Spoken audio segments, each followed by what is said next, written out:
আজকে আমি প্রায় ৪৫ মিনিট একটা টক শো শুনলাম সকালবেলা ফজরের নামাজ পড়ি। ওরা যে ভীতি অবস্থায় আছে, ভীতিপূর্ণ অবস্থায় আছে, ওদের সবচাইতে বড় ভয় না জানি সেভেন সিস্টার এখন ভেঙে যায় কিনা। ভেঙে যাবে, এটা নবীর ভবিষ্যৎবাণী আছে যে ভারত টুকরা টুকরা হবে গজওয়াতুল হিন্দের মাধ্যমে, আর মুসলমানেরা বিজয় হবে, ওরা সব পরাজিত হবে। যারা মারা যাবে ওরা বদরের ময়দানের মতো সম্মান মর্যাদা পাবে, যারা জীবিত থাকবে ওরা ঈমান নিয়ে মরবে। সুবহানাল্লাহ বলতে পারেন না? এই জন্য আমরা মরলে শহীদ, বাঁচলে গেছি, কোনো ভয় নেই, কিন্তু আপনি তো মরলেই জাহান্নামে। কথা বলেন না কেন? প্রতিবেশী আছেন, প্রতিবেশীর মতো থাকবেন, এমন কিছু করতে যাবেন না নিজের অস্তিত্ব আবার হারিয়ে ফেলেন। কালকে আমি এসপির সাথে দেখা করেছিলাম কয়েকদিন আগে, উনি বলছিলেন যে মানুষদেরকে সতর্ক করবেন, বিশেষ করে যারা ওই পালিয়ে আছে, এই পালিয়ে থাকা মানুষের কথা শুনে উদ্বুদ্ধ হয়ে কেউ যেন ফেসবুকের স্ট্যাটাস বিশ্বাস করে এই দেশে বিশৃঙ্খলা তৈরি না করে, ফাঁদে পা না দেয়। এটা পুরাটা মিথ্যা। ফেসবুকের 100টার প্রায় 70টা তথ্য মিথ্যা। সুতরাং এই ফেসবুকের তালে পা দিয়ে কেউ এই দেশে বিশৃঙ্খলা সৃষ্টি করার চেষ্টা করবেন না। দেখছেন না, এই দেশের মানুষ সব এক হয়ে যাচ্ছে, শুধু ফ্যাসিস্টরা বাদ দিয়ে সব এক হয়ে যাচ্ছে।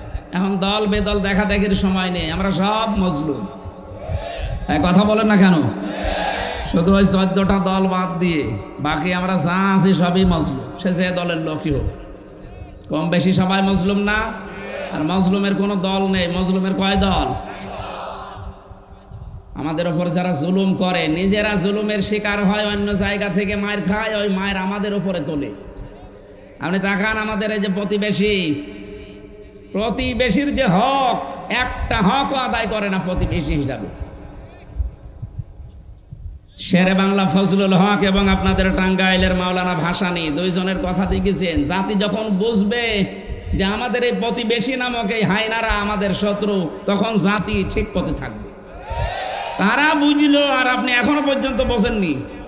ওরা পাকিস্তানের বর্ডারে মার খায়, ওরা চীনের বর্ডারে মার খায়, ওরা নেপালের বর্ডারেও মার খায়, ওরা মায়ানমারের বর্ডারে মার খায়, আর আমাদের নরম পেয়েছে, আমাদের শুধু মারে।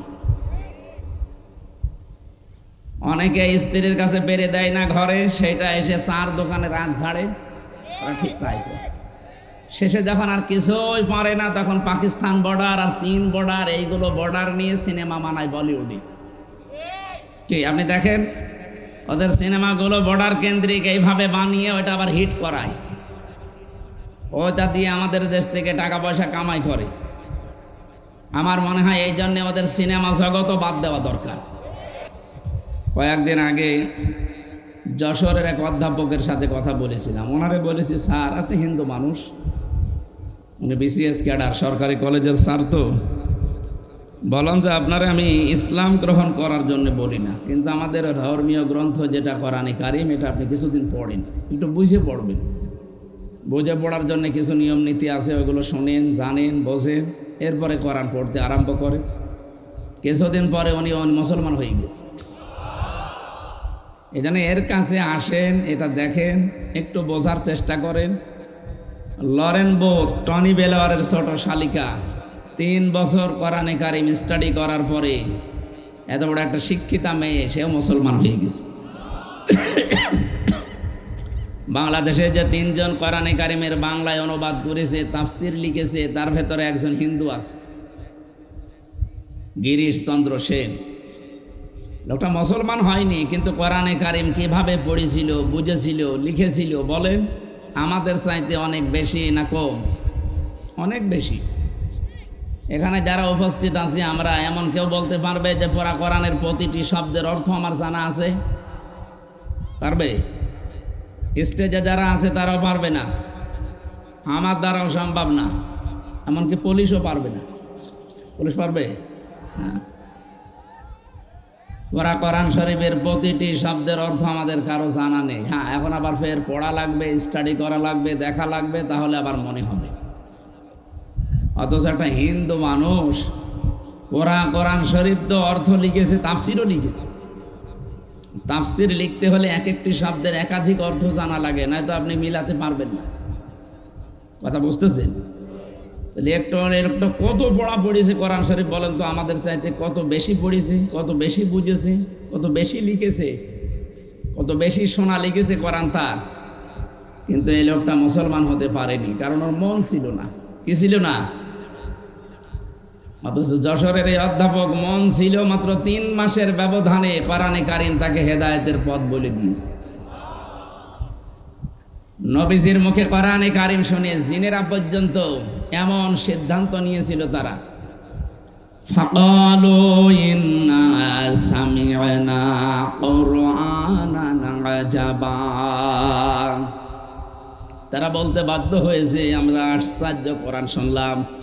এ কথা বলছে ওই জিনেরা, যে জিনদের বয়স 1500 2000 বছর, যারা তাওরাত শুনেছে, জাবর শুনেছে, ইনজিল শুনেছে, ওগুলো শুনে তারা এত আশ্চর্য হয়নি। কোরআনে কারীমের শৈল্পিক যে নিদর্শন আছে, এর যে ভাষা শৈলী, এর যে আকর্ষণ, এগুলো যদি মন দিয়ে কেউ শোনে, বিশ্বকারী আব্দুল বাসিত ইবনে আব্দুস সামাদ রহমতুল্লাহ আলাইহি, তার কণ্ঠে কোরআনে কারীম তেলাওয়াত হলে মনে হতো পৃথিবী শান্ত হয়ে গেছে। যে ধর্মের লোক হোক, লোকটা যদি মন দিয়ে শুনতে থাকে, আমার মনে হবে যে কোরআনে কারীম আল্লাহ এই মাত্র আসমান থেকে নাজিল করছে। এই লোকটার পড়ায় যদি এত সুন্দর লাগে, যার উপরে নাজিল হয়েছিল সে মুহাম্মদুর রাসূলুল্লাহ পড়তেছে, আর জিনেরা শুনতেছে, তারা বললে এর চাইতে আশ্চর্য জিনিস আমরা এর আগে শুনি না। শুনেই শেষ করে দিয়েছে না, আমরা যারা অনেকে শুনেই শুধু শেষ করে দেই, এটা নিয়ম না। কোনো কিছু শোনার পরে আপনার দায়িত্ব এসে যায়। কি বলেন তো? কি? না না, কোনো কিছু শোনার পরে কয়েকটা দায়িত্ব আপনি পালন করবেন। 1 নম্বরে শোনা লাগবে, ফাস্তামিউ লাহু, স্থিরভাবে শোনা লাগবে। 2 নম্বরে ওয়ানসিতু, চুপ থাকা লাগবে। এখন আমি দেখতে পাচ্ছি অনেকে গল্প করছে এর পাশে ওর পাশে, কি এত জরুরি গল্প আছে বলেন তো দেখি। এদিকে একেবারে অ্যাক্টিভ হয়ে থাকবেন। 2 নাম্বার গেল। 3 নম্বরে আল্লাহ পাক বলেন, ওয়ানজালনা ইলাইকা যিকরা লিতুবাজ্জিনা লিন-নাসি মা নুজ্জিলা ইলাইহিম ওয়া লাআল্লাহুম ইয়াতাফাক্কারুন। সূরা নাহাল 14 নম্বর পারা 11 নম্বর পৃষ্ঠা 3 নম্বর 4 নম্বর লাইনের 44 নম্বর আয়াতের শেষের দিকে আছে। আল্লাহ পাক বলেন, এই যে কিতাব কোরআনে কারীম আপনাকে আমি দিলাম, এটা আপনি মানুষের সামনে যখন প্রচার করতে যাবেন, এর ব্যাখ্যা বিশ্লেষণ সঠিকভাবে তুলে ধরবেন মানুষের সামনে। কোন মানুষ? লিন্নাস, জীবিত মানুষ। লাম শব্দটা 13টা অর্থে আসে। লাম প্রথম ব্যবহার করা হয় জীবিত মানুষদের জন্যে। এই জন্য কোরআন শোনাতে হবে ব্যাখ্যা বিশ্লেষণ তাফসির করে। মরা মানুষকে না জীবিত মানুষকে? কিন্তু দুর্ভাগ্যজনক হলো সত্য, আমাদের কপাল মনে হয় খারাপ ছিল। এই 15.5 বছর হয়ে জীবিত মানুষদেরকে কোরআন শোনানো যে কত কঠিন ছিল। মানুষ মরে গেছে, আপনি পড়েন, অসুবিধা নেই। যারা বাধা দিত, ওদের বাবা মরে গেলে আমারে ডাকতো, হুজুর বাবা মরে গেছে, কোরআন পড়ি দেন। কি করবো এখন? আপনার বাবা তো মরেই গেছে, কোরআন পড়ি করবো কি? ও যতদিন জীবিত ছিল ওই সময় পড়লে ওর কাজ হইতো। কথা বলে না কেন? এজন্য কোরআনে কারীম তেলাওয়াত করা দরকার, পড়া দরকার, বোঝানো দরকার। মরা মানুষ না জিন্দা মানুষকে? এই সিস্টেমটা যারা পাল্টিয়ে ফেলেছিলেন, 14 জায়গায় অনুমতি নেওয়ার সিস্টেম করেছিল, এগুলো একটা সূক্ষ্ম ষড়যন্ত্র। সরাসরি বলে না যে এগুলো দরকার নেই, কিন্তু এমন কায়দা করেছিল মানুষ যেন অনুমতি 14 জায়গায় না নিতে যায়, ও ছাতা যেন না আসে। আবু জেহেল ওই জামানায় ডাইরেক্ট করেছিল, আর এই জামানায় অনেক আবু জেহেল ইনডাইরেক্ট করেছে। এই কথা বোঝেন? ওই জামানায় আবু জেহেল কি বুঝেছিল যে মোহাম্মদ যেটা কোরআন দিয়ে বলতে চায় সত্যিই যদি জনগণ বুঝে ফেলে, আমার যে সিয়ার, এ সিয়ার তো অবৈধ সিয়ার, এ টেকবে না। এটা আবু জেহেল বুঝে ফেলেছিল। এই জন্য ওর প্রথম এটা ছিল, লা তাসমাউ লিহাযাল কোরআন, যাই করো কোরআন শুনতে যাবা না। এতটুকু বলে যদি শেষ করে দিত, এর পরের শব্দ তো আরো কঠিন। অলগাউফি, শুধু শুনতেই যাবে না তা না, কেউ যেন শুনতে না পারে সেই ব্যবস্থা করা লাগবে। যারা তারা হট্টগোল বাঁধাবা।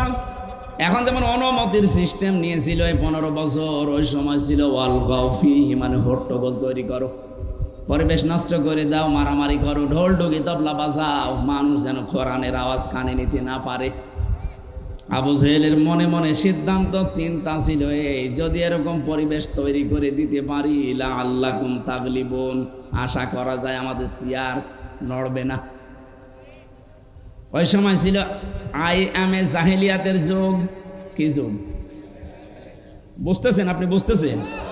1500 বছর আগে আবু জেহেলের ওই সময় ছিল আইএমএ জাহেলিয়াতের যুগ। আর 2024-এর 5ই আগস্টের আগ পর্যন্ত গেছে আওয়ামী জাহিলিয়াতের যুগ। শব্দ দুইটাই প্রায় কাছাকাছি, আইএমএ আর আওয়াম। পুলিশ ভাইরা আপনারা মন খারাপ করেন না, একটু হাসি খুশি থাকবে। আপনাদের মন খারাপ দেখলে আমার ভয় করে না যেন আবার ধরে নিয়ে যাবেন, যদিও এখন আর ওই ভয়টা এখন আর নেই। তা আমরা কি বলতেছিলাম, ওই সময় আবু জেহেল বুঝে ফেলেছিল যে মুহাম্মদুর রাসূলুল্লাহর এই কথা মানুষ শুনলে আর বুঝলে আমার চেয়ার থাকবে না।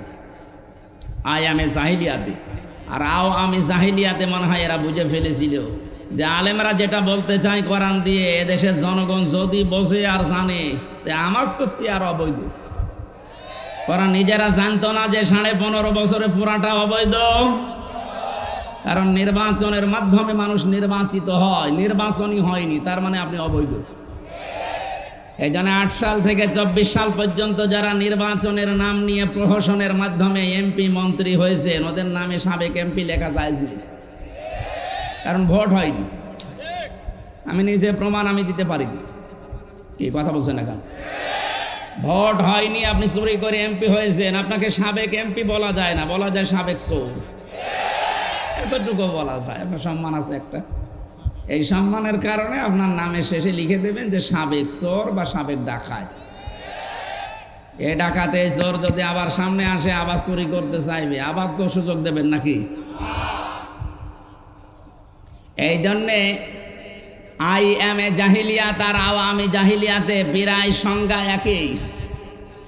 ওই সময় আবু জেহেলের 14টা কাজ ছিল, আর 2024-এর 5ই আগস্টের আগ পর্যন্ত আওয়ামী জাহিলিয়াতের কাজ ছিল 15টা।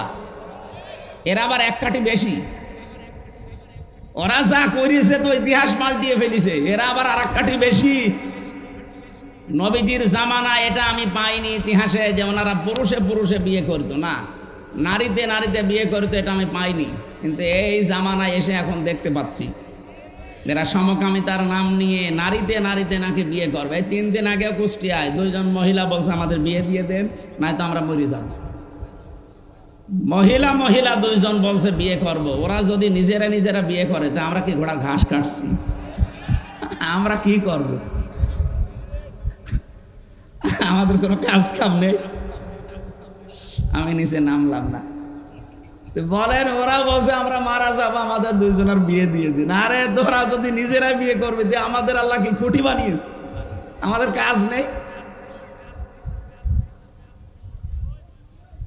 তাহলে আবু জেহেল যদি বুঝে ফেলে যে এ চেয়ার অবৈধ, মুহাম্মাদের কোরআন মানুষ বুঝলে শুনলে চেয়ার থাকবে না। এখন যারা নব্য আবু জেহেল হবে, যাদের কর্মসূচি 14টার উপরে পার হয়ে 15টা, এ বুঝে ফেলবে না? এই জন্য জাতে মাতাল হলো, তাহলে ঠিক ছিল। ও জানতো যে এখানে 96% মুসলমান বাস করে, অন্তত ডাইরেক্ট কিছু করলে টিকে থাকা যাবে না। এই জন্য ইনডাইরেক্ট এই নিয়ম নীতিগুলো বানিয়েছিল এই 15.5 বছর। কোরআনের অনুষ্ঠান হলেই কয় জায়গায় অনুমতি নেওয়া লাগতো? 14 জায়গায়, তারপরেও দিত না। ওরা আলেমদের লিস্ট করেছিল। এই পাগলা এক বিচারপতি ছিল, বিসি উড়ে গেছে। হ্যাঁ, ওর বিসি উড়ে গেছে। ওর এখন বউ টেকে কিনা আল্লাহ জানে, কারণ বেশি না থাকলে বউ থাকবে না। তার আগে কালা মানিকের জীবন শেষ। ও আলেমদের লিস্ট করেছিল 116 জন, আল্লাহ ওরে প্রথম লিস্ট করিস, কলার পাতায় শুয়েছে। কথা বলেন না কেন? এই জন্য আমি যেটা বলতে চাচ্ছি, আপনি এক কাঠি যেহেতু উপরে, আপনারা ঠিক বুঝে ফেলেছিলেন যে হামজা কোরআন দিয়ে যেটা বলে ও তো বাবার কথা বলে না, আপনিও জানেন। তো কোরআন দিয়ে যেটা বলতে চায় ওটা যদি জনগণ সত্যি বোঝে। আমি সূরা ফিলের ওপরে তাফসীর করেছিলাম গোপালগঞ্জে 18 সালে। এই পৃথিবীতে আমার মনে হয় সবচেয়ে বেশি ভিউ হয়েছিল সারা দুনিয়া মিলিয়ে এই সূরা ফিলের তাফসীরে। এত মানুষ দেখেছিল। আজকে আসার সময় একজন বলছে ওটা আমি প্রায় 50 বার শুনেছি। ও আমার চাইতে মনে হয় ভালো বলতে পারবে। এখন আর সূরা ফিলের তাফসীর দরকার নেই, এখন জামানা পাল্টিয়ে গেছে। হ্যাঁ ঠিকই, ওটা ওই সময় দরকার ছিল। এজন্য কোরআনে কারিম শুনলে আবু সেহেল মার্কা মানুষ বুঝে ফেলে যে না, হামজা সেটা বলতে চায়, এটা বললে আমার অবৈধ সিয়ার থাকবে না। কথা বলে না কেন? এখন বিশ্বের মানুষের কাছে সিম্পিতি পাওয়ার জন্য অনেকেই মিথ্যা ছড়াচ্ছে। কালকে আমি এসপির সাথে দেখা করেছিলাম কয়েকদিন আগে। উনি বলছিলেন যে মানুষদেরকে সতর্ক করবেন, বিশেষ করে যারা ওই পালিয়ে আছে, এই পালিয়ে থাকা মানুষের কথা শুনে উদ্বুদ্ধ হয়ে কেউ যেন ফেসবুকের স্ট্যাটাস বিশ্বাস করে এই দেশে বিশৃঙ্খলা তৈরি না করে, ফাঁদে পা না দেয়। এটা পুরাটা মিথ্যা। ফেসবুকের 100টার প্রায় 70টা তথ্য মিথ্যা। সুতরাং এই ফেসবুকের তালে পা দিয়ে কেউ এই দেশে বিশৃঙ্খলা সৃষ্টি করার চেষ্টা করবেন না।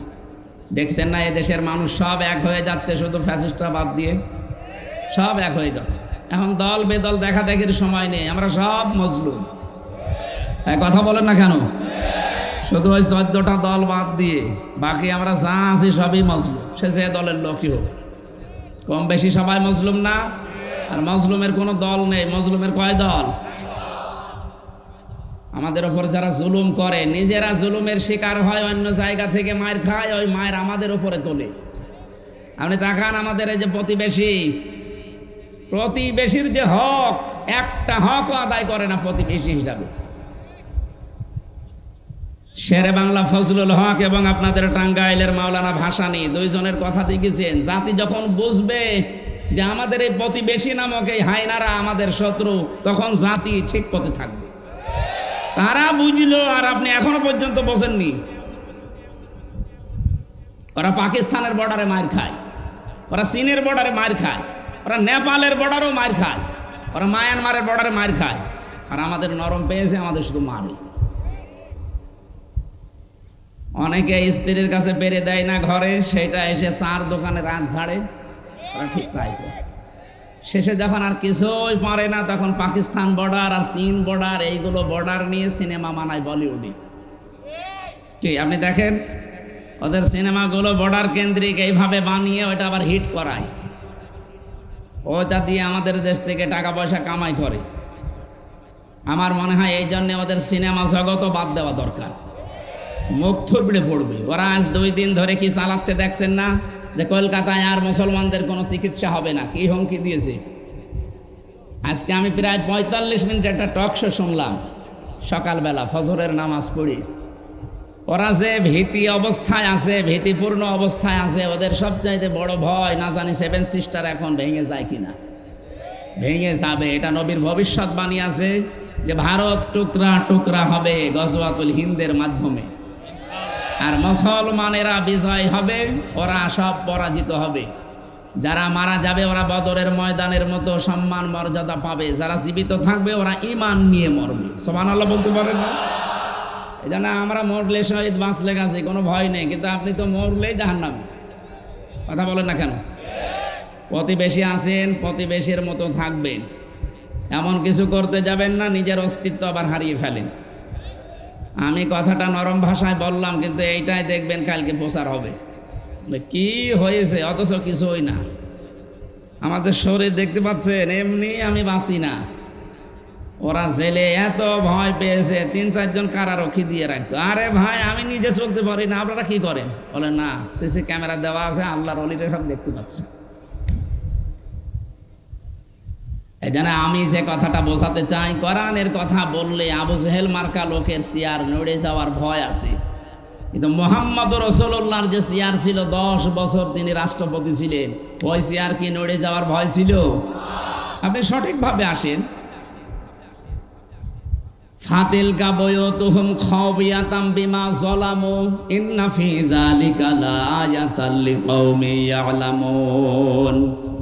এটা সূরা নমল 19 নাম্বার পারার 20 নাম্বার পৃষ্ঠা 7 নাম্বার লাইনের 52 নাম্বার আয়াতে আছে, তাফসীরে কাবিরে পাবেন। আল্লাহ পাক বলেন ফাতিলকা বুয়ুতুহুম। ফা শব্দটা আরবি গ্রামারের বালাগাত মান থেকে 19টা অর্থে আসে। এখানে বড় বড় আলেম আছে, তিলকা দেওয়ার আগে ফা দিয়ে আল্লাহ জানিয়েছেন বাইতুন না দেবার বুয়ুত বহু বচন দিয়েছেন। আল্লাহ যেন তার কুদরতি আঙ্গুল এইভাবে বাংলার দিকে তাকিয়েছে, এই ঘরগুলোর দিকে তাকান। আগে কথা বুঝছে সুবহানাল্লাহ বলেন, দেখেন কি বলেন। আল্লাহ পাক বলেন এই যে ঘরগুলো আপনি দেখেন না, এই ঘরগুলো আমি উজাড় গৃহ বানিয়ে দিয়েছি, জনশূন্য করে দিয়েছি। এই ঘরগুলো সার শূন্য বানিয়ে ফেলেছি, পরিত্যক্ত করে দিয়েছি। খাওফিয়াতান বিমা যালামু, জুলুমের কারণে। এই আয়াতটা যে কত বাস্তব তার বাস্তব প্রমাণ 2024-এর 5 আগস্ট। আপনি দেখেন না কেন এদেশের জালেমদের ঘর বাড়ি প্রতিষ্ঠান, ওদের অফিস, আল্লাহ সব যেন মনে হচ্ছে মরুভূমি বানিয়ে দিয়েছে। এর প্রমাণ আমার কুষ্টিয়ার হানিফের বাড়ি। উনি 1:30টায় পালিয়েছে, আর বিকাল 5টা বাজতে বাজতে একটা ইট পর্যন্ত মানুষ রাখে নাই, পায়খানা প্যানও খুলে নিয়েছে। কি রাগ ছিল বলেন তো, পায়খানার প্যানও ছাড়েনি মানুষ। যদি ওরে পায় ওই সময় ছিঁড়ে ফেলতো না। এখন তো টয়লেট হয়ে গেছে বাড়িটা, বিভিন্ন মানুষ যাচ্ছে এদিকে ওদিকে ওদিকে মুখ করে করে টয়লেট করছে সব। আমার তো মনে হচ্ছে এদেশের জালেমদের প্রতিটি বাড়ি ঠিক এইরকমই অবস্থা। এমনকি দামি বাড়ি যেটা মানুষ যে আবেগে চুমা খেত, ওই বাড়ির অবস্থা দেখেন। পরশুদিনের পেপার, মানুষ যে দেখছি 8-9 জন করে একাধারে পোশাবে বসেছে, মনে হচ্ছে জামাতবদ্ধ পোশাব চলছে।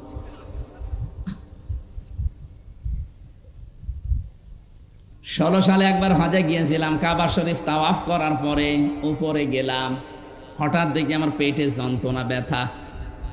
এক পুলিশকে ডাক দিয়ে বললাম, ইয়া সাদেক তাল, এদিকে আসেন, খুব ব্যথা করছে পেটে। এতক্ষণ তো আমার ভালো লাগছিল, এখানে কোনো ফার্মেসি আছে?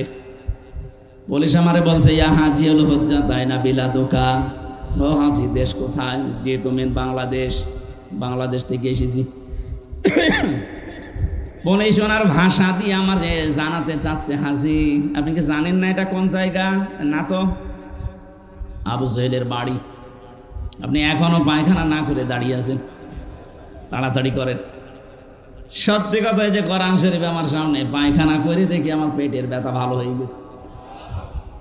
আল্লাহ আমাকে জানাতে চায়, হামজা এত টাকা খরচ করে আসলে আর এই শয়তানের বাড়ি পায়খানা না করে চলে যাবা, তাড়াতাড়ি করো।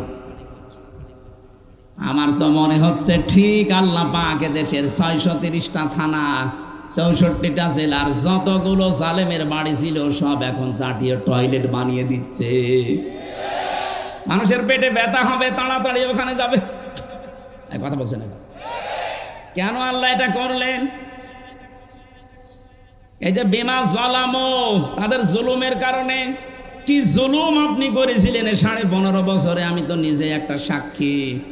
আমারও আয়না ঘরে নিয়ে গিয়েছিলেন 10 দিন, কি অবস্থায় রেখেছিলেন মানুষকে, এখনো পর্যন্ত আর নেই, সব বেরিয়ে গেছে। ওই সময় আমার মনে মনে হচ্ছিল, মনে হয় ইলিয়াস আলী বেঁচে আছে, তো না, পরে ওরে মেরে ফেলেছে। এত বড় বড় নখ হয়ে গেছে এখানে, 8 বছর 10 বছর 14 বছরও আছে মানুষ ওখানে। এত বড় বড় নখ হয়ে গেছে, এত বড় চুল দাড়ি গব দেখলে মনে হচ্ছে এই জঙ্গল থেকে বেরিয়ে আসতেছে। মুফতি ফখরুল ভাই আমার সাথে ছিল, উনি আমারে মাঝে মাঝে বলতো, হামজা কি করে তোমার সাথে আমি জানি না, তবে আমার এই পায়ের ভেতরে ভাবে হাত দিয়েছে। আমারে প্রথমে বসিয়ে পায়ের ভেতরে হাত দিয়ে সামনে লোহার যে রড দেওয়া আছে, এই রডের সাথে হাত হ্যান্ডকাপ দিয়ে আটকিয়ে দিয়েছে। আরে ভাই 2 মিনিট 5 মিনিট 10 মিনিট না, বছরের পর বছর এভাবে একটা মানুষ। সকালবেলা কয়েকটা ছোলা দিয়ে যেত, তাও পচা, হালকা পচা। দুপুরবেলা 1 মুঠ ভাত দিয়েছে, মনে হচ্ছে কেউ মাখিয়ে দিয়েছে। এই অবস্থায় একটা মানুষ কতক্ষণ 1.5 মিনিট 2 মিনিট সময় দেয় টয়লেট করার জন্য 24 ঘন্টার ভেতরে।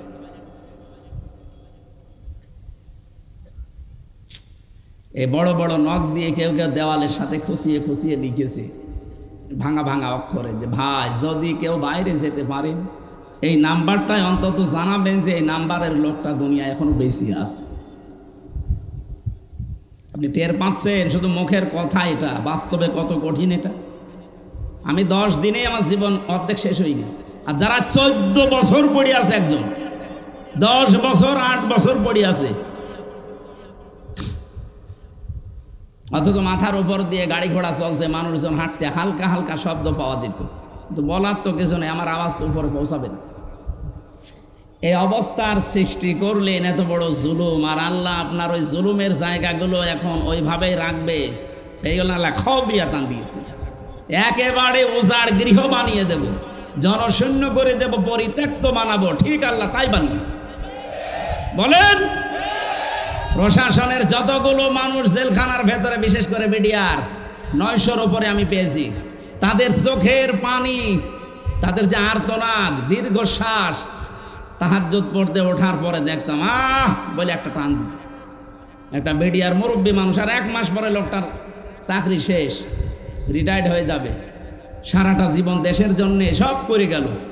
এত কষ্ট করে প্রশাসনের প্রত্যেকটা বিভাগে, সে বিডিআর বলেন, আর্মি বলেন, আর পুলিশ বলেন, এদের যে কষ্ট, 24 ঘন্টায় ওদের ডিউটি, দেশের জন্য সারাটা জীবন দিয়ে গেল, আর শেষে 1 মাস পরে রিটায়ার্ড হয়ে একটু বউ ছেলে মেয়ে নিয়ে বাড়ি থাকবে না, এই মিথ্যাটা মামলা একটা দিয়ে যে 14 বছর তারে আটকিয়ে রেখেছে। আমারে মাঝে মাঝে বলতো, হামজা ভাই, আমারে যদি সরকার শাস্তিও দিয়ে দিত তাও 7 বছরের বেশি দিতে পারে না, অথচ আজ 14 বছর পড়ে আছে, আমার কোনো জামিন নেই, আমার ছেলে মেয়ে বউ সব শেষ। তাহাজ্জুদ পড়তে রাতের বেলা ওঠার পরে দেখতাম দীর্ঘ শ্বাস দিচ্ছে। আমার মনে হয় এটা আরো শেষে ধাক্কা খেয়েছে। এই জালেমের পতন তো এমনি হয়নি, হাজারো মানুষের দীর্ঘ শ্বাস ওর এই ক্ষমতার সাথে লেগে আছে।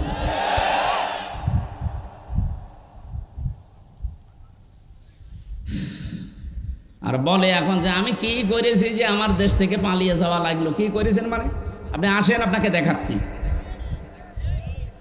ওরা নিজেরা বলতো এই পুকুরের ভেতরে বহু মানুষের হাড় গোড় আছে, শুধু কারেন্ট শর্ট দিয়ে মাছের খাবার বানিয়ে দিয়েছে। এই খুন গুম, মিথ্যা মামলা দিয়ে, মিথ্যা সাক্ষী দিয়ে, মানুষের ব্যবসা বাণিজ্য বন্ধ করে দিয়ে, মানুষকে চাকরিতে উপরে উঠতে না দিয়ে, প্রমোশন বন্ধ করে দিয়ে কত রকমের জুলুম করেছেন, কয়টা বলা যায়। আর এখনো পর্যন্ত অনেকে জালেমের পক্ষে সাফাই গায় যে কি হয়েছে, এত কি হয়েছে।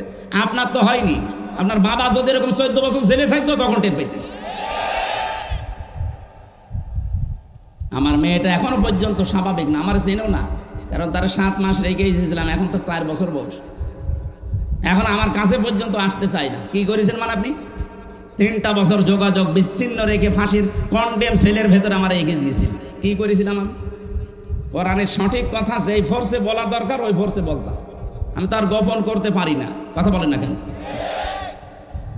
সেদিন গোয়েন্দা বিভাগের সর্বোচ্চ দায়িত্বে যিনি আছে আমার হোয়াটসঅ্যাপে কল দিয়ে বলছে, হুজুর যেইভাবে কথা বলা দরকার কোরআনের কথা ওই ফোর্সে বলবেন, কোনো সমস্যা নেই, কোনো অনুমতি সারা বাংলাদেশের 64 জেলায় লাগবে না। যদি কেউ কিছু বলে শুধু আমার কাছে তার ঠিকানাটা দেবেন, ও ঠ্যাং ভেঙে ফেলবে। বললাম, স্যার আপনি এতদিন ছিলেন কোথায়? বলছেন আমি নতুন দায়িত্ব পেয়েছি, আমি মুসলমানের যে কাজ করা দরকার ওইটা করবো। হ্যাঁ, মাহফিলেদের রাতের বেলা হয়তো বলবেন যে মেয়েদের জন্য একটু আলাদা জায়গা, ওদের প্রসাব পায়খানা নামাজের ব্যবস্থা আলাদা করতে, ছেলেদের জন্য আলাদা, আর পর্যাপ্ত আলোর ব্যবস্থা রাখতে, যেন কেউ বিশৃঙ্খলা তৈরি করে। অনেকে কিন্তু এখনো চিন্তায় আছে, পুলিশ এমনি এসেছে, এই সমস্ত চিন্তা ভাবনা হয়। এই জন্য ওনারা জানে গোয়েন্দা থেকে। আমি আশা করছি এটা রেকর্ড হচ্ছে, সারা বাংলাদেশে কালকে যাবে। আমার মাহফিল হোক আর আলেমদের যেখানে অনুষ্ঠান হোক, পর্যাপ্ত আলোর ব্যবস্থা রাখবেন রাতের বেলা, আর মেয়েদের জন্য আলাদা সিফারেট এমন ব্যবস্থা করবেন যেন নিরাপত্তা থাকে। দরকার হয় প্রশাসন ডাক দিয়ে নিয়ে আসবে। এই কথা বুঝতেছেন? ষড়যন্ত্র যেহেতু থেমে নেই, এখনো পর্যন্ত চলছে, ওনাদের তো আর কাজ কাম নেই। আমরা বাংলাদেশ থেকে বাইরে মানুষ পাঠাই, তারা রেমিটেন্স যোদ্ধা টাকা পাঠায় বাইরের দেশ থেকে আমাদের দেশকে উন্নত করার জন্য। আর দুই বোন বসে আছে, কেউ স্বামীর বাড়ি, কেউ দুলাভাইয়ের বাড়ি, একটা টাকা আজ 3 মাসে পাঠায়নি। পাঠিয়েছে, একটা টাকাও দেয়নি। তাই আপনি কি করছেন দুই বোন মিলে এখন বসে বসে? আপনি নিজেই বলছিলেন আমাদের স্বামী স্ত্রীর সম্পর্ক, তাহলে একজন স্বামীর বাড়ি, একজন দুলাভাইয়ের বাড়ি। পকেট তো মারা যায়, স্বামীর পকেট মারা যায় নেই, আছে, যদি টাকা দিতে না চায়।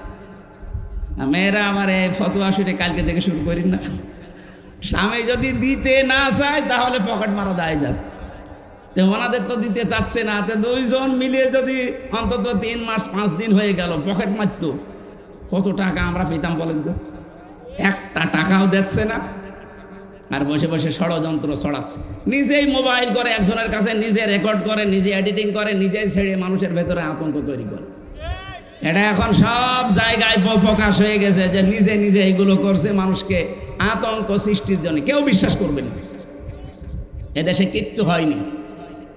এদেশে যে যা আছে, জন্ম যে নিয়েছে সে দেশের বৈধ নাগরিক। কথা বলেন। এজন্য কোনো বিশৃঙ্খলায় উস্কানিতে পা দেওয়া যাবে না, খুব সতর্ক থাকা লাগবে। কোরআনে কারিম শুনতে আসলে, এর আয়াতের পরের যে শব্দটা, এটা বলার জন্য আমি বলেছিলাম আল্লাহ কেন তাদের বাড়ি ঘরগুলো আজ পরিত্যক্ত করে দিলেন। ইন্না ফি যালিকা লাআয়াতাল লিকাউমিন ইয়ালামুন। এখানে লামে তাকিদ আছে, যারা আরবি গ্রামার জানে, এখানে লামে তাকিদ দিয়ে আল্লাহ জানিয়েছেন অবশ্যই এর ভেতরে শিক্ষা আছে জ্ঞানী সম্প্রদায়ের জন্য। কি শিক্ষা? 15.5 বছরে টপ টু বটন সব জায়গায় ওদের শিকড় ওরা তৈরি করে নিয়েছিল, কিন্তু জুলুম করার কারণে দেখেন হে নবী আমি কি করেছি, ওদের বাড়ি ঘর পর্যন্ত এখন টয়লেট বানিয়ে দিয়েছি, ওজাড় গৃহ হয়ে গেছে।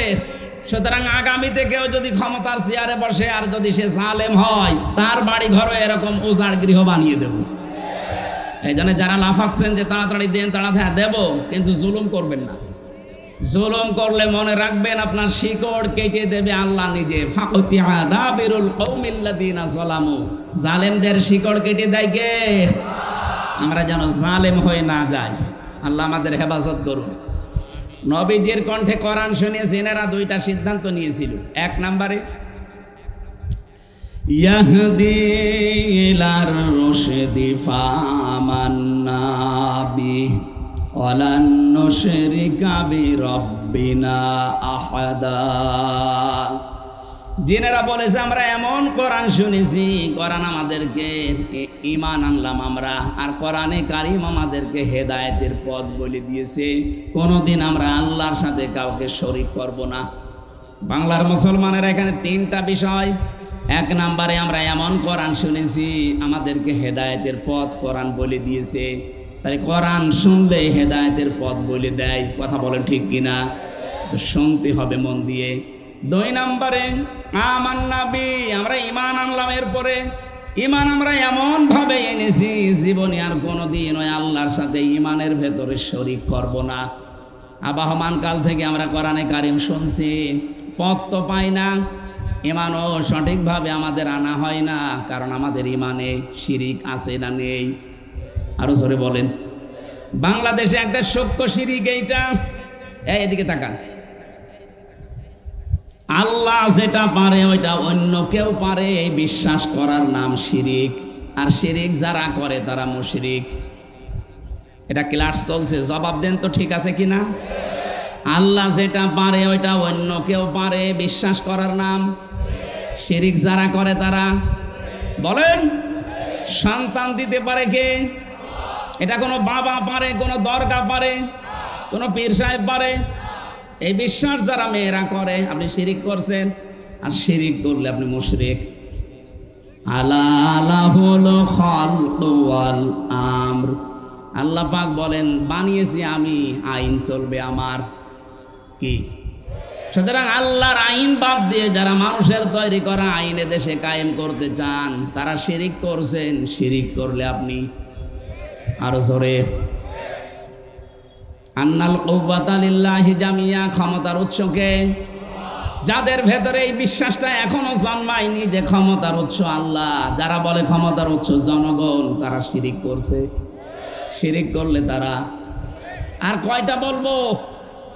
জিনেরা কয়েক মিনিট কোরআন শুনে যদি এত বড় বড় সিদ্ধান্ত নিতে পারে, কি হয়েছে আপনাদের? সে জন্মের পর থেকে কোরআন শুনছেন, কোনো পরিবর্তন নেই। যে শিরিক ছিল সেইটাই আছে। আজকে জীবনে পাল্টিয়ে ফেলা যায় না কি? যে জীবন থাক আর যাক, আমি শিরিক করব না। শিরিকে যারা আছে ওখান থেকে আমি মুখ ফিরিয়ে নিলাম। আমাদের জাতির পিতা ইব্রাহিম আলাইহিস সালাম তিনি মুখ ফিরিয়ে নিয়েছিলেন শিরিক থেকে। ইন্নী ওয়াজ্জাহাতু ওয়াজহিয়া লিল্লাযী ফাতারাস সামাওয়াতি ওয়াল আরদা হানিফা ওয়া মা আনা মিনাল মুশরিকিন। আমরা অনেকে জায়নামাজের দোয়া বলে এটা চালিয়ে দেই, অথচ এর ভেতরে সব আল্লাহ পাক ইব্রাহিমের মাধ্যমে বলিয়ে দিয়েছেন। তিনি বলেছিলেন, অবশ্যই আমার এই চেহারা আমি ঘুরিয়ে দিলাম আসমান আর জমিনের যিনি উদ্ভাবক, আমি একনিষ্ঠভাবে ঘুরিয়ে এসেছি, আমি মুশরিক না। জাতিকে আমরা শিরিক থেকে বাঁচাতে চাই, কারণ বাংলাদেশ যদি শিরিক মুক্ত হয় তাহলে এই ৫৬,০০০ বর্গ মাইল নিরাপত্তা দিয়ে ঢেকে দেবেন আমার আল্লাহ। আপনি কাবা শরীফের দিকে একটু তাকান, অমাং দাখালাহু কানা আমিনা। কাবার চত্বরে যারা যায় তাদের নিরাপত্তা দেয় কে? কোনো খুনের ভয় নেই ওখানে, কোনো চুরির ভয় নেই, কোনো ছিনতাইয়ের ভয় নেই, ডাকাতির ভয় নেই, কিছু হারিয়ে যাবে সেই ভয় নেই কাবার চত্বরে। আল্লাহ বলেন পুরাটা জায়গা আমি একেবারে নিরাপত্তা দিয়ে দিয়েছি। আমার প্রশ্ন, বাংলাদেশ কি কাবা শরীফ? কথা বলে না, এটা ৬,০০০ কিলোমিটার দূরে কাবা থেকে। তাহলে ৫৬,০০০ বর্গ মাইল এখন নিরাপত্তা দিয়ে ঢাকা লাগবে না। এত চাদর পাবেন কোথায়? কিছু কিছু ময়দানে মানুষের দিকে তাকালে, সেদিন আমার বাবাকে নিয়ে গিয়েছিলাম ঝিনাইদহ, এত মানুষ হয়েছে কয়েক লাখ। আমার বাবা তো গ্রাম্য মানুষ, বলছে এত মানুষের বালিশ পাবে কোথায়? গ্রাম্য মানুষ আমারও বলছে, হামজা এত মানুষ, এত নারী, এত পুরুষ, বালিশ পাবে কোথায়? আমার তো ঠিক ওইটাই মনে হচ্ছে। ৫৬,০০০ বর্গ মাইল নিরাপত্তার চাদর দিয়ে আপনি ঢাকবেন, এত চাদর পাবেন কোথায়? সূরা আনআম ৪৪ কি ৮২ নাম্বার আয়াতে আল্লাহ দলিলটা দিয়েছেন। আপনারা আছেন তো নাকি শেষ করে দেব? না না, এখন শেষ হবে না। এই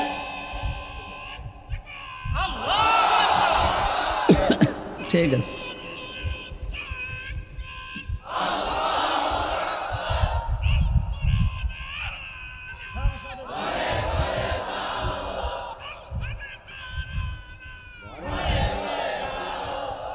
ঠিক আছে ভাই, এখন আর লাগবে না, থাক। বাংলাদেশকে যদি নিরাপত্তা দিতে হয়, সূরা আনামের ৮২ নাম্বার আয়াতটা এদেশে এখন কাজে লাগাতে হবে। আল্লাযীনা আমানু ওয়া লাম ইয়ালবিসু ঈমানাহুম বিযুলমিন উলাইকা লাহুমুল আমন ইলা আখিরি আয়া। আল্লাহ পাক বলেন, যারা ঈমান আনবে, ঈমান আনার পরে ওই ঈমানের সাথে যারা শিরিককে মিশ্রণ ঘটাবে না, এখানে জুলুম মানে শিরিক, যাদের ঈমানের সাথে শিরিক মিশ্রণ হবে না, ওই জাতিকে আমি আল্লাহ নিরাপত্তা দিয়ে দেব। এজন্য নামটা উনি নিয়েছে সালাম।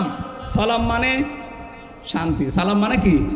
শান্তি। যদি সত্যি আমরা পেতে যাই, ব্যক্তি থেকে শুরু করে একেবারে আন্তর্জাতিক জীবন পর্যন্ত, আল্লাহ পাকের সাথে কোনোদিন শিরিক করা যাবে না।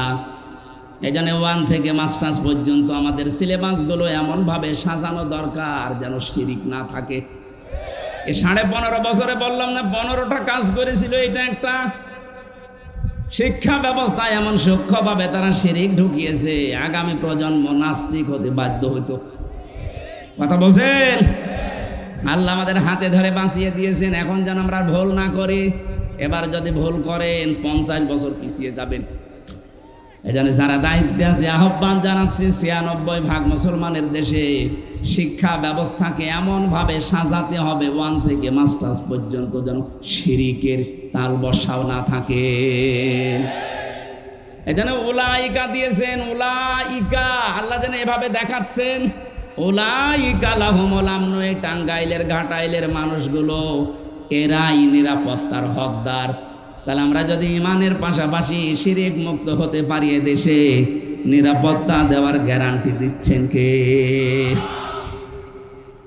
এজন্য যাদের এই বিশ্বাস আছে ক্ষমতায় দিতে পারে জনগণ, এক্ষুনি পাল্টান।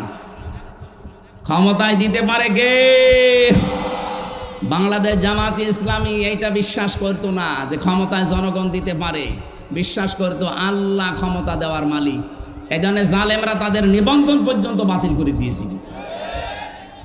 যেই দিন বাতিল করে দিয়েছে, যেহেতু আল্লাহর অস্তিত্বে হাত দিয়েছে, আল্লাহ 5 দিনের ভেতরে তাদের নিষিদ্ধ করে দিয়েছে।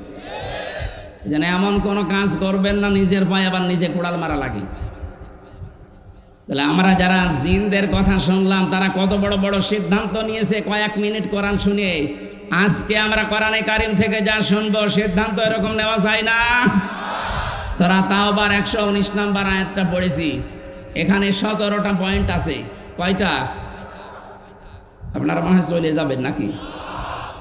আল্লাহ রাব্বুল আলামিন বলেন, কি বলেন? আপনি শোনার পরে জিনদের মতো কঠিন সিদ্ধান্ত নিয়ে যাবেন।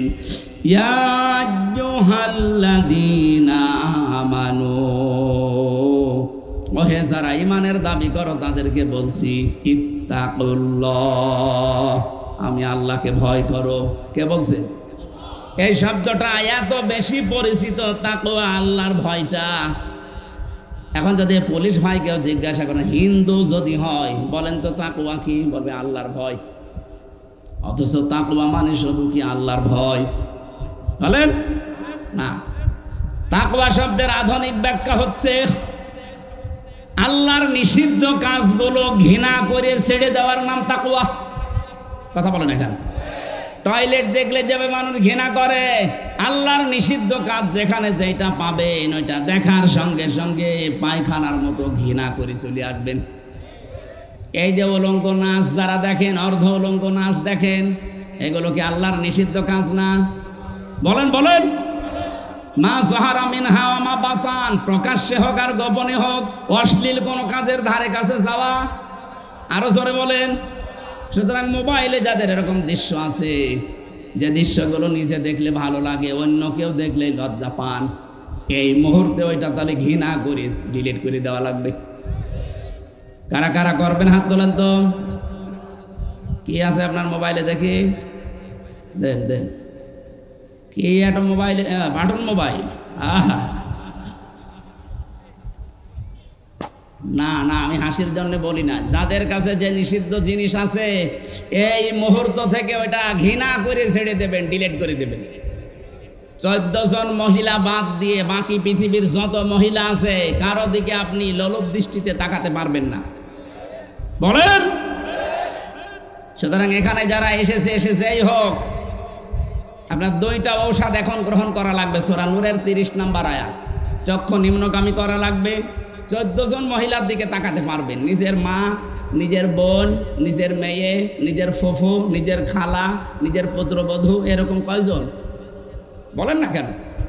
এই 14 জন মহিলা বাদ দিয়ে বাকি দুনিয়ায় যা আছে ওদের দিকে তাকানো যাবে না, চক্ষু নিম্নগামী করা লাগবে। 2 নম্বরে নিজের লজ্জা স্থান হেফাজত করা লাগবে। কি কথা বুঝতেছেন? এই 2টা কাজ যদি কেউ করতে পারে, এই 2টা ঔষধ 15 দিন একটু ব্যবহার করে দেখেন, জীবনে আপনাকে আল্লাহ পরিবর্তন করে দেবে একা একা। অনেকের নিজের স্ত্রীর প্রতি কোনো আকর্ষণ নেই, বাইরের মেয়ে লোক দেখলে মনে হয় যে ও পাগলা ঘোড়ার মতো হয়ে গেছে। বলেন সুবহানাল্লাহ, নাউযুবিল্লাহ। এটা দেশে চলছে না? পরকীয়া প্রেমের মামলা নিতে নিতে থানার ওসি পর্যন্ত শেষ হয়ে গেল। এগুলো কেন হয়? এটা বন্ধ করার জন্য কোরআনে কারিমের ঔষধ আমাদেরকে নেওয়া লাগবে। হুন্না লিবাসুল লাকুম ওয়া আনতুম লিবাসুল লাহুন্না। এই ঔষধ কার? বলেন। আল্লাহ রাব্বুল আলামিন বলেন, নারী হবে পুরুষের পোশাক, পুরুষ হবে নারীর পোশাক, আর স্বামী স্ত্রী পুরুষের নারীর যে পোশাকের দরকারে পোশাক আমরা একে অন্যের জন্য হতে পারি না। এই জন্যই পরকীয়া, প্রেম, তালাক, মনোমালিন্য, সংসার ভাঙা বেড়েই চলেছে। পোশাকের অনেকগুলো কাজ আছে। এক নম্বরে পোশাক মানুষের লজ্জা স্থান ঢেকে রাখে। কথা বলেন না কেন? আল্লাহ পাক বলেন নারী পুরুষ যারা স্বামী স্ত্রী আছে তারা তো পোশাকের মতো আচরণ করবে একে অন্যের সাথে, একে অন্যের লজ্জা স্থানকে ঢেকে রাখবে। তার মানে লজ্জা যেন বাইরে প্রকাশ না পায় সেই কাজ তারা নিজেদের ভেতরে করবে, বাইরে থেকে পবিত্র রাখবে। একজন স্বামী যদি সত্যি তার স্ত্রীর কাছ থেকে রেসপন্স পায়, তার কাছ থেকে যেটা পাওয়া দরকার এগুলো পায়, আমার যতটুকু ধারণা বাংলাদেশের পুরুষের যা অবস্থা, এদের দ্বিতীয় বিয়ে করা জীবনও পারবে না। নিজের স্ত্রীর কাছ থেকে ওগুলো পায় না, তখন বাধ্য হয়ে অন্য জায়গায় লাইন করে। এটা একটু জোরে বলা যাচ্ছে না? আরো জোরে বলেন, ওরা শুনুক। নেককার মেয়েদের 4টা কাজ। ইদা নাজারা ইলাইহা সাররাতুহু, নবীজি বলেন নেককার মহিলা তো ওইটা যার দিকে তার স্বামী বাইরে থেকে এসে তাকাবে আর স্বামীকে আনন্দ দেবে, অভ্যর্থনা জানাবে। আর যত ঝামেলা আছে পরে আগে এই কাজটা করি নেই না, এগুলো বাদ দিয়ে আগে যত রকমের মাসলা মাসালা আগে দিয়ে নেই। এমনি ওর মাথা গরম হয়েছে কর্মজীবনে। সারাদিন এই যে পুলিশ যারা ট্রাফিক মোড়ে দায়িত্বে আছে, ভো ভাই এর কানে ওর কানে কথা শুনতে শুনতে 8-10 ঘন্টা ডিউটি, জীবন শেষ। বাড়ি এসে যদি বলেন নুন নেই, কিসের ডিউটি করো তুমি? আমার মনে হয় যে সারাদিন বিভিন্ন মানুষকে লাঠি দেখিয়েছে, ওইটা আবার দেখাবে না, স্ত্রীর পিঠে পড়বে। কেন ওটা আর এক সময় বলা যায় না? প্রথম কাজ নেককার নারী শুধু নামাজ পড়া, রোজা রাখা আর কারো বোরকা পরা না। নেককার মহিলা ওইটা যে প্রথমেই তার স্বামী বাড়িতে আসলে তাকে অভ্যর্থনা জানাবে। এই ছোট কাজ মনে করে এই আর কি, এইটার জন্যই তো লাইন করে। এই কথা বলেন না কেন? নবীজি ভালো করে জানেন যে পুরুষের দুর্বলতা কোথায়। এত বড় ক্লান্ত শ্রান্ত পরিশ্রান্ত শরীর নিয়ে বাড়িতে এসে আপনার স্ত্রীর মুখের দিকে তাকিয়ে আপনার অর্ধেক ক্লান্তি কমিয়ে যাওয়ার কথা, আরো বাংলা 5-এর মতো করে আছে, ক্লান্তি আরো বেড়ে যায়। না, পোশাকের কাজ আপনি পারছেন না। আপনার কারণে যদি ও লাইন করে অন্য জায়গায় কোনো গোনা করে, শুধু তার একাই গোনা হবে তা না, আপনাকে তো আল্লাহ জিনিস দিয়েছিল। একটা মানুষ যে পরকীয়া প্রেম করে কোন কারণে করবে? যার কাছে করছে তার কাছে কি জিনিসপত্র বেশি আছে? যা আছে আপনার স্ত্রীর কাছে আল্লাহ তাই দিয়েছে। এই কথা বলেন না কেন? এরপরেও লোকটাকে আপনি কন্ট্রোল করতে পারলেন না, একটা স্বামীর মন জোগাতে পারেন না, আল্লাহর মন জোগাবেন কি করে? আমার মনে হয় মেয়েরা এখন বলছে হুজুর মরুক, এ হুজুর বেঁচে থাকা দরকার নেই, মরে যাক। না, আমি আপনাদের ভালোবাসি, আপনাদের বাঁচাতে চাই। আমি দেখতে পাচ্ছি কোরআন হাদিসের চোখ লাগিয়ে আপনারা এই ছোটখাটো কারণে আজ পরিবারটা জাহান্নাম বানিয়ে রেখেছেন। কথা বলেন না কেন? 2 নম্বরে ওয়াইদা গাবা আনহা হাফিজাতুহু, স্বামী যখন বাইরে যাবে নিজেকে হেফাজত করে রাখবেন। কত পরিবারে আজ দেখি স্বামী বাইরে গেলে স্ত্রী মনে হয় দিন পায়, ওইদিকে মোবাইলে গল্প লাগিয়েছে, এমন এমন গল্প লাগাচ্ছে যেটা স্বামী ছাড়া অন্য কারো সাথে বলা যায় না। এই কথা বলে দেখেন, এরকম মহিলা দেশে নেই? ও কি করবে? নামাজ পড়ে আর কালো বোরকা পরে কি করবে? হাফিজত দিয়েছে। স্বামী বাইরে গেলে আপনাকে হেফাজতের দায়িত্ব নেওয়া লাগবে। আপনার সন্তান, আপনার স্বামীর সম্পদ, আপনার নিজের শরীর, সতীত্ব, সম্ভ্রম না, এগুলো আরো আল্লাহ রাস্তায় বিলিয়ে দিচ্ছে। আলা দীনি যাওজাতিহা, 3 নাম্বার গুণ ওইটা। আপনার স্বামী যদি দিনের কাজ করে, মানবতার জন্য কাজ করে, স্বামী যতক্ষণ বাইরে থাকবে আপনি স্বামীকে আরো সাহায্য করবেন, উদ্বুদ্ধ করবেন, ছাড় দেবেন না, আরো উল্টাপাল্টা কথা বলে। এক কথা বলেন না কেন? এরকম মহিলা দেশে আছে না? স্বামী যদি মানবতার জন্য কাজ করে আপনি উদ্বুদ্ধ করবেন, যা একটা জিনিস পেয়েছি। 4 নম্বরে স্বামী যদি জায়েজ কোনো হুকুম করে, জীবন থাকতে আপনাকে মানা লাগবে। স্বামী জায়েজ, তার পছন্দ, তার কাছে মনোনীত যে বিয়ের পরে আমার মা বাবা আমার সাথে থাকবে, অথচ অনেক স্ত্রী এটা চায় না। এটা গ্রাম অঞ্চলে এটা আমি জানি না, কিন্তু শহর এলাকায় 100 জনের 80টা। এই কথা বলছে না কেন?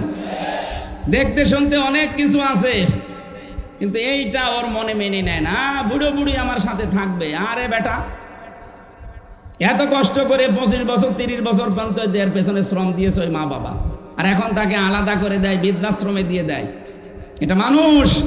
এটা করে ওর স্ত্রীর পামে পড়ি, ওর স্ত্রীর কথা শুনিয়ে এই কাজ করে অনেক সন্তান। সেদিন আমি কিশোরগঞ্জ থানা নীলফামারী গিয়েছিলাম, ওখানে একটা বৃদ্ধাশ্রম দেখার জন্য। দেখে এই কোলে 20 জন, এই কোলে 20 জন মা আর বাবা বসে আছে। ওদের চোখের দিকে তাকিয়ে দেখা যাচ্ছে প্রতিটি মা বাবা তার সন্তানের জন্য বদদুয়া করছে।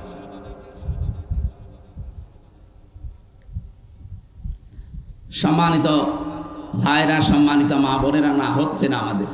পোশাকের কাজ আপনি পালন করতে পারেননি। পোশাকের কাজ স্বামীর সম্মান মর্যাদা বাড়ানো, পোশাকের কাজ তার স্ট্যাটাস উপরে তুলে দেওয়া, আর আপনি এমন ভাবে নামিয়ে দিয়েছেন এই স্বামীর যদি বাইরে কোনো জায়গায় পরিচয় দিতে হয় যে মা বাবা কোথায়, যদি বলে যে বৃদ্ধাশ্রমে, ওর দাম থাকবে। আর আপনি কি করলেন পোশাক হয়ে? আপনার কাজ আপনি পালন করেননি। তাকওয়ার ব্যাখ্যা শুধুমাত্র আল্লাহর ভয় না। তাকওয়া মানে আল্লাহর নিষিদ্ধ কাজগুলো আজকে থেকে ঘৃণা করে ছেড়ে দেবেন। 2 নম্বরে তাকওয়া মানে যোগ্যতা অর্জন করা। তাকওয়া মানে কি? যে যেখানে যাওয়া দরকার ওই জায়গায় যাওয়ার আগে শিক্ষা এবং প্রশিক্ষণ লাগবে। এটা বাংলাদেশে আজ আমাদের অনেকের ভেতরে নেই। আন্দাজে বিশাল জব্বা গায়ে দিয়ে পাগড়ি মাথায় দিয়ে বসে আছে। আরে ভাই, আপনাকে তাকওয়া অর্জন করা লাগবে। তাকওয়া মানে যোগ্য। তাকওয়া মানে কি? সুতরাং আমরা যে যেখানে যেতে চাই আগে ওই বিষয়ের শিক্ষা এবং প্রশিক্ষণ লাগবে। আর শিক্ষা কোরআনের চাইতে উত্তম শিক্ষা দুনিয়ায় আছে? আছে। এই জন্য আশা করবো আমাদের শিক্ষার মান উন্নয়ন করা দরকার আল্লাহর কোরআন দিয়ে।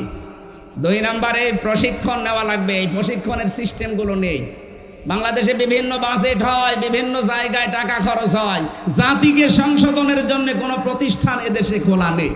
একটা ইনস্টিটিউট দেখান, একটা ফাউন্ডেশন দেখান, লালনের জীবনী নিয়ে গবেষণা হয়, অথচ কোরআনের একটা শব্দ গবেষণা করার কোনো ইনস্টিটিউট এই বাংলাদেশে নেই। এক কথা বলেন না কেন? তো এগুলোর জন্য, জাতিকে সংশোধনের জন্য এখানে বাজেট দিতে পারেন না। আমরা আশা করব এই দেশে কয়েকটা দল কাজ করে যাচ্ছে যোগ্যতা সম্পন্ন মানুষ তৈরি করার জন্য শিক্ষা এবং প্রশিক্ষণের মাধ্যমে। আপনি খুঁজে নেবেন সেটা। কোনো মাসাদিকিন, আল্লাহ তাআলা বলেন শুধু আমাকে ভয় করলে হবে না, সত্যবাদী যারা আছে তাদের সাথে থাকা লাগবে। সত্যবাদী কারা? যারা কোনো কথা বলে না, নাকি না?